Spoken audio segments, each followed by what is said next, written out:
La particularité du Burkina est que nous traversons actuellement une double crise. Une crise sécuritaire, bien sûr, qui a été doublée par la crise sanitaire de la pandémie de la Covid-19. Alors, sur le plan sécuritaire, aujourd'hui, nous avons plus de 2500 écoles qui sont fermées suite aux attaques des terroristes, avec environ plus de 300 000 enfants qui sont en rupture d'apprentissage scolaire. Alors, ce qui est très difficile pour la réalisation du droit à l'éducation.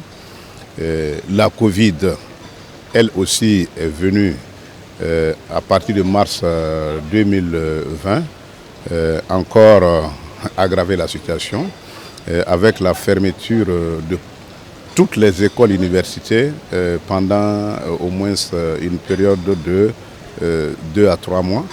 Et après, on a seulement gardé les classes d'examen au primaire et au secondaire et fermé tout le reste des établissements jusqu'à la reprise en octobre 2020. Alors donc la conséquence est que cela a beaucoup joué sur les apprentissages et surtout leur qualité. Vous voyez, les élèves de la classe intermédiaire, quoi qu'on dise, avec cette fermeture prolongée, n'ayant pas bénéficié d'accompagnement, cela s'est ressenti sur les résultats des examens scolaires en 2021. Nous sommes toujours dans la situation.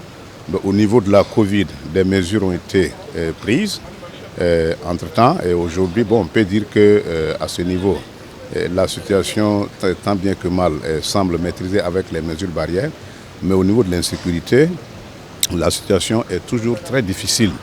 Voilà, et raison pour laquelle nous disons, nous saluons bien sûr la tenue de ce forum qui va nous permettre d'échanger sur les expériences de différents pays et nous informer mutuellement et en même temps trouver les voies et moyens donc pour essayer de repenser et reconstruire vraiment nos systèmes éducatifs en tenant compte bien sûr des réalités que nous traversons.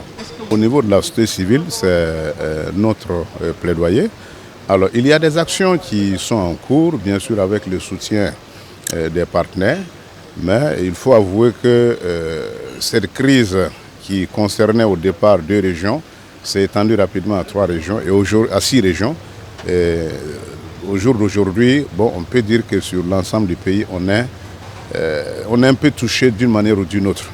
Donc, ce qui fait qu'il faut encore plus de ressources pour permettre aux enfants qui ne vont pas à l'école de pouvoir, en tout cas, bénéficier d'apprentissage, bien sûr, en utilisant le numérique. Voilà. Mais en tant que moyen existant, pour l'instant, c'est faible. La raison pour laquelle je suis d'accord avec vous, la recherche de solutions. Une difficulté, effectivement, supplémentaire s'est invitée avec l'atmosphère au niveau du pays actuellement. Vous savez qu'il y a un convoi de l'armée française qui est en transit au Burkina pour le Niger, qui a été stoppé par les manifestants à Kaya, à une centaine de kilomètres de Ouaga. Il y a eu aussi concomitamment une attaque à Inatan où il y a près d'une cinquantaine de gendarmes qui ont été tués avec beaucoup de civils. Et ça a amené une révolte, une colère au niveau du pays. C'est 2 situations mêlées vraiment ont amené les autorités, à travers le communiqué que j'ai lu, à suspendre la fourniture d'Internet parce que c'est par les réseaux sociaux aussi que la mobilisation se fait. Alors, et en même temps, comme vous le dites, ça joue sur les autres aspects. Donc, ceux qui utilisaient le numérique, et la plupart du temps, c'est sur les téléphones portables ou bien les ordinateurs que les uns et les autres passent pour apprendre. Mais s'il n'y a pas d'Internet, ça devient encore beaucoup plus difficile. Alors là, on a beaucoup de défis. Vous voyez, c'est des défis qui s'accumulent. Et en même temps, nous devons nous donner la main et réfléchir à des alternatives. Bon, même le numérique en le disant, ça va entraîner, comme vous l'avez dit, beaucoup d'autres dépenses. Parce qu'il faut d'abord couvrir tout le territoire. Il faut faire en sorte que les cours soient numérisés.